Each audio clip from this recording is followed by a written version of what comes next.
Ghost in the Mirror, Dream Recollection, and Historical Fiction. Part 1. At the Asylum. My body is tired and sore. My muscles feel atrophied. My head is swimming, vision blurred, every sound amplified yet so far away. I hear the footsteps of nurses as they come in and out of my room. They check my vitals, but their touch feels cold, surreal, like I'm only imagining hands on my body. On occasions, the footfalls bring in the doctor. No hands touch me, and these visits bring about only one voice, speaking to me instead of the myriad others in the room. He asks me questions, and I can hear the scratching of pen on paper from the time he arrives to the time he leaves. He never puts the pen down, not even to ask one of his stupid questions or rest his hand. Just keeps scratching, making his pauses as short as possible whenever it's time to turn to a new page. I wonder if he really hears what it is I'm saying when he's gone his head in those pages. Today he's asking me, "How do you feel?" I tell him, "I feel tired and sore." The scratching continues uninterrupted. I wonder what he's writing. Then he says, "No, I meant how do you feel emotionally?" Hesitation. For most people, this is a question easily answered, but for me it feels like a trick. I have to choose my words carefully when I answer something like this. Make sure I tell him what it is he wishes to hear. Then maybe my restraints will be removed and I can walk around, or at least shift position. In truth, I want to tell him to flush my system of these medications. I feel numbed, metallic wires covered in flesh.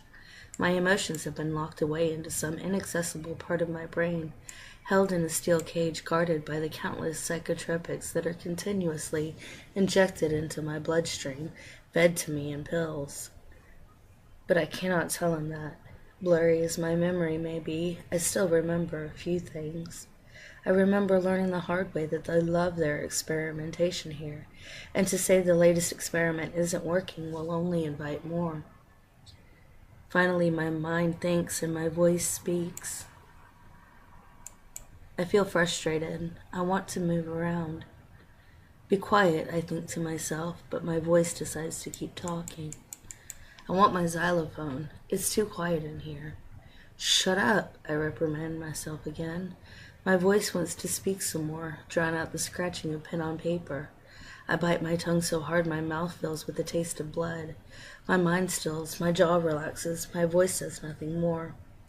The scratching stops. I see the doctor turn the pen. He pushes on the end of the pen, the click, click, click resonating through the room as he exposes and retracts the ballpoint. My teeth clench, my fists ball up. I want to scream at him to stop. Nothing makes me crazier than the sound of those small, repetitive noises. Instead, I count my breaths in and out, praying to any deity willing to listen that they make him stop soon. The silence finally returns, and I breathe a deep sigh to revel in the lack of sound. It is short-lived. The doctor's voice intrudes on the momentary calm. "I can promise you nothing regarding your instrument," he tells me. This is no surprise. "However," he continues, "I would like to check on your progress. So you will be able to move around today. If all goes well, you will be removed from your restraints permanently." I think I'm feeling something. Is hope an emotion? For a split second, I think a glimmer of happiness escapes the guards and makes its way to the forefront of my mind. As I listen to him call for the orderlies, I am thinking to myself, even if I fall flat on my face because my legs have forgotten how to work, that will still be something. I hang on to that small emotion as diligently as my mind will allow as the orderlies come and take off the restraints. A dull sensation shoots through my wrists and ankles, for they have grown accustomed to the pressure of being tied down. There is no clock here, no window for daylight or nighttime to shine through. The fluorescent lights are always kept on, so I have no way of knowing exactly how long I've been tethered to this bed. I only know it's been far too long. My legs are unstable, but they still have an idea of how to function. I imagine myself as a newborn calf, learning to walk. The orderlies take each of my hand into both of their own. lending me the steadiness my legs are not yet ready to grant themselves. The doctor tells me of this experiment, and my flicker of happiness flitters away to be replaced by fear. I am being led to a room much like the one from which I was coming. My destination will have no bed, but instead it will boast a chair. The new silent room will have a mirror. I am a puzzle in this place, and they want to see that they put me together properly. If I stare into that looking glass and see a reflection that is not my own, that means there are pieces of the puzzle still missing, that I am broken beyond repair, or even worse, that it was all real the entire time. They will continue to experiment in order to break me until there is nothing left but an empty, over-medicated shell. Best to mind myself. I am ushered into a room with white walls, empty save for the expected chair placed in the very middle. Though I am making a conscious effort not to look, I know it's facing towards that mirror. And I know that's a two-way mirror where the doctor is taking his seat and preparing to press his pen to paper in his notebook once more. That damn notebook, all the pens scratching. Does he do anything else? I wonder if he's one of those types that is married to their jobs, spending nights writing notes over notes, no wife or children to tell him to put the pen down and focus on something else. Who are you to judge? I think harshly to myself. Look at you where you are. I rub my wrists, bend down to rub my ankles. I stretch my body, trying to relieve the tension in my aching muscles. I am out of sight of the two-way mirror. Can't stay there for too long lest I fail the ridiculous test. I know well enough that I don't have the time I need to stretch out countless hours. I am displeased about this arrangement, uncomfortable that there is no one else for energy, so I can gauge what manner of response that's being sought. But then I suppose that is the entire point. Still a bit shaky on my feet, I lean against the wall for support, feeling the smooth texture of the sterile white. I count the tiles as I'm walking, one foot in front of the other, cold white floor with green specks, like walking on spearmint. At random counts, I will break my stride to stretch my legs, making a show of it so the doctor doesn't come to believe I am going out of my way to avoid the mirror, though this is precisely what I'm doing. I've rounded 2 corners now. Soon my hand will drop off the frame into the two-way mirror. I have no other credible stall tactics, so I bite the bullet and jump straight into the deep end, hoping that acknowledging that action as inane cliches in my mind I won't dread the thought of it so much. I look up into the reflective glass and I see just what it is I had expected to see, a face that is not mine. As I trace the details of the stranger's face, I also see a small shadow giving me a glimpse into the room on the other side of the mirror. I've been granted opportunity to play the game on a level field. He can write in that notebook, staring at me as he scribbles in those pages, watching, observing, but I can see in his face that he does not know I can see him. The orderlies are ensconced in a card game. I am none of their concern. They are simply waiting for their cue to fetch me, make sure I don't attempt to run when the time comes for me to leave this horrid room. The doctor suddenly stops writing, looks down at his paper. A frown paints his face, his brow furrows, his hand dropping the pen to pick up the sheet of paper that got torn up by the friction of the pen that no longer had ink to allow it to glide across the page. I take advantage of his distraction to open communication with the ghost. I am unwilling to chance blowing my cover in case there is a microphone. I have no idea how exactly these rooms were set up, and the doctor did his part to ensure I'd know as little as possible. So I am careful when I begin to speak to her. "Who are you?" I mouth silently. She tells me her name is Isobel, that she is known as the spectre of Ballygally Castle in Ireland. A long way from here, I think to myself, closer to where I'd want to be. As though picking up on my thoughts, she warns me not to wish for the life of another, for you never know what it is that has led them down their present path. I lift my hand to cover my mouth, indicating that I am unable to respond. "Then sit," she replies, "and listen instead."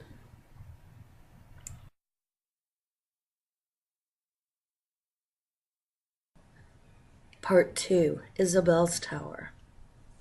He kept every promise he had made.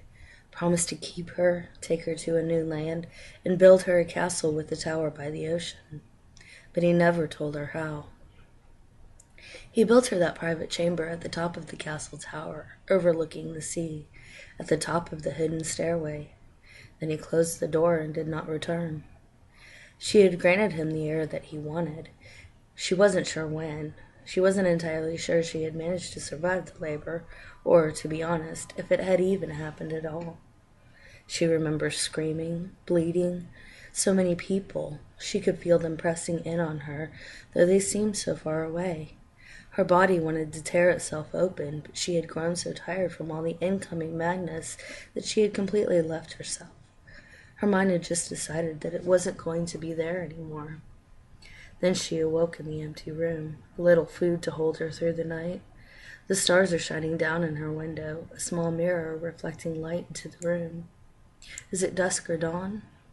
She could not tell. Was her body truly just ravaged by the blessed miracle of motherhood? She is sore and weak, but she cannot be sure. Was it a boy? Was it a girl? Did it survive? How long has this food been here? The world outside her window gets a little bit bluer. What was I thinking? The mirror, starlight, food, it's dawn. She picks at the bread. It is stale, a few days old at least. The water, it is held up well enough to drink. And on the sconce where once held a candle sits a pomegranate. It looks fresh. She digs her nails into the fruit's flesh. They are too brittle to make a dent. She bangs it on the corner of her window ledge, watching as the juice from the broken fruit drips down the stone, wets her shaking hand. Her teeth here tear at the insides, swallowing seeds with juice, dulling the pain of a parched throat as they went down. How many seeds are swallowed? Were she Persephone, how long would she be trapped in the underworld with no hope of seeing the sky? What manner of desperation has me in its grasp that I should adhere to a fictional history that is not my own? It does not matter. She was already a prisoner and trapped by a vow of love, though it was not a love for her, but a love for power, a love for the immortality only she could grant him. She was glad to trade anything, her soul included, for this chance to wet her dry and cracking lips. Her vision blackens, the sound of the ocean waves crashing on the cliffs fading from her ears. She looks above her to see she is no longer in her room. She is crouched beneath an archway of vines and flowers. The path before her and behind her a curved stone wall with small orange flames flickering and torches lining the curves, casting shadows to open a chasm beneath her feet.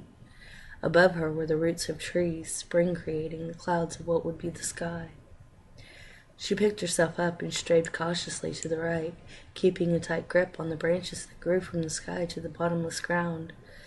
She let go of the trees once the fear of falling had passed, breaking into a run as she turns through the curves.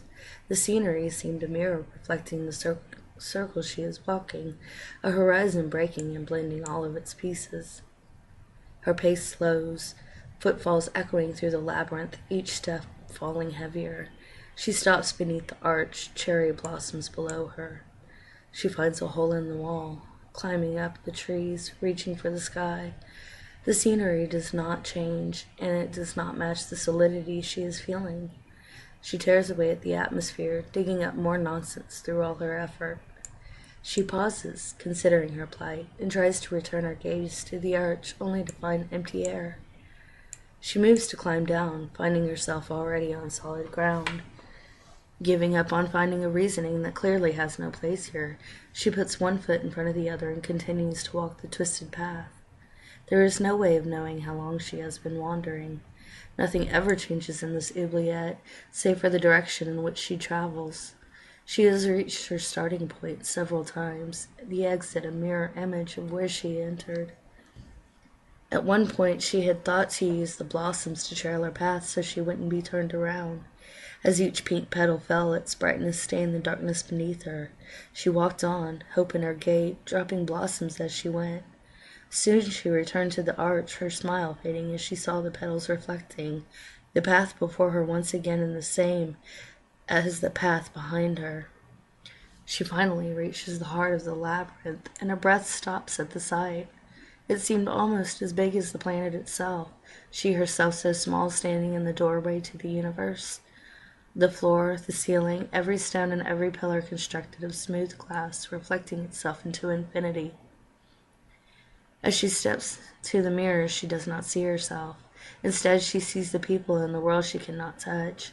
Men grooming, women painting color on their faces, children readying themselves for bed as their parents look on, lovers in their trysts in strange places. It was poetry in motion, the world spinning around her as she stood perfectly still at the center of it all. Some of them could see her, their fear palpable, though many tried their best to conceal it. Some called out to her, using many names, though never hers, their hearts sinking when she came. One girl sat in a chair, staring straight ahead into the looking-glass, her face marked with frustration and impatience. She looked so much like her that Isobel believed she had found her own reflection. She walked herself back into her senses. This could not be her. Isobel had strawberry blonde hair. The girl facing her had a cascade of chocolate curls. She was darkness where Isobel was light, and there was a sense that she did not know the world outside. It is an odd time for you to choose to trust your senses, the reflection says. Isobel can feel her heart pounding in her throat, her skin crawling and chilled. Who are you? She asks. I am you, the reflection answers, or rather, what is left of you. She rises from her seat, puts her hands to the glass, and walks through the mirror to stand at Isobel's side. You've been locked away for some time now, the dark girl tells her. You know what it is to be locked away, removed, forgotten. The walls breathe a life of their own after a time. Your spirit wanes, you succumb to sinful emotions, anger, envy, spite. This place is what has been built inside you. No guard or prison walls can break you like being locked in your own mind. Isobel lowers her head, feeling the force of her body's desire to cave in on itself. You cannot push me into madness, she tells the dark girl. You've already made it here. The heart of the labyrinth disappears, the dark girl no longer by her side. She stands in an archway once more, this time beneath the arch of a window. The waves crash below her, the ocean calling to her. Come drown beneath my blanket. Who was she to resist? Prison or oblivion, this is an inescapable madness. And she feels herself falling, the smell of the water growing stronger as she comes closer. She slams beneath the waves, the pain a welcome sensation from the numbness and the hunger she'd been faced with before. She could hear the dark girl as her consciousness wavered. This is not where it ends. There is more to the story left. Take the mantle of Spectre and let him know the madness he created.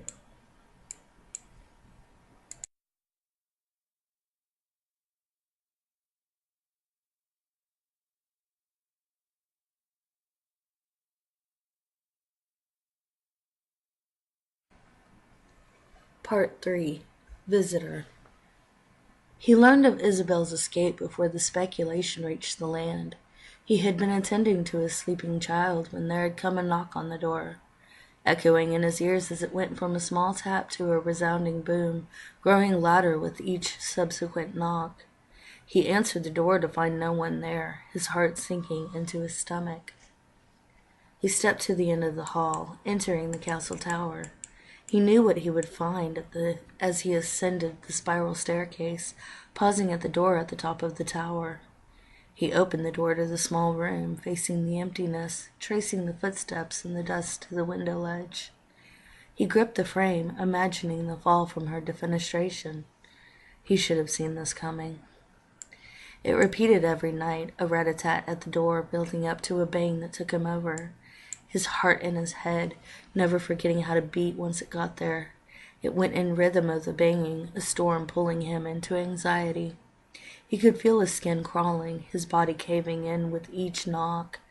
Hands shaking, palms sweating, breath speeding and shallow as he gasped for air in what seemed to be a thinning atmosphere. Relief did not come with the silence. When the banging stopped, he could feel the sensation of his heart stopping with it. It took some time for the storm to clear, for his pulse to calm, his breathing to regulate. With each nightly visit, he would descend a little further into madness. He anticipated the arrival of his ghost, his heartbeat rushing as the hour grew near. The tables had turned. She had turned her captor into her prisoner. She would check on him sometimes, skipping the knocking and coming quiet as the ghost she had become. He was locked in his own world now, a prisoner of his own mind, a prisoner of the guilt and fear she had thrust upon him. Part 4. Outside the Gate. It's been so long since I've seen the sun, my eyes burn in water once I step outside the building. The doctor broke the mirror and found himself taking my place. He may not have seen the reflection of the ghost in the mirror, but he could hear the voice, or so he said as he continued to tell everybody, "It's not right, something's not right." They said they had no choice but to release me. How could they hold me when the person who kept me committed seemed to have lost himself as well? As I stepped down the path away from the asylum gates, I cannot help but wonder if Isobel had spread the madness to the doctor, same as she had spread it to the husband that had kept her imprisoned. The dead get lonely as well, or so I've been told by the many ghosts that have taken the place of my reflection. After she was finished, she told me her story. She had mentioned that there weren't many left of my kind, the kind that can keep the dead company, speak to them, bring them out of their loneliness. We have gone away, a breed waning once the world decided that imagination is a disease to be quarantined and destroyed. A world that doesn't truly understand what imagination is, and that the people themselves have succumbed to the madness they've denied and denounced in others.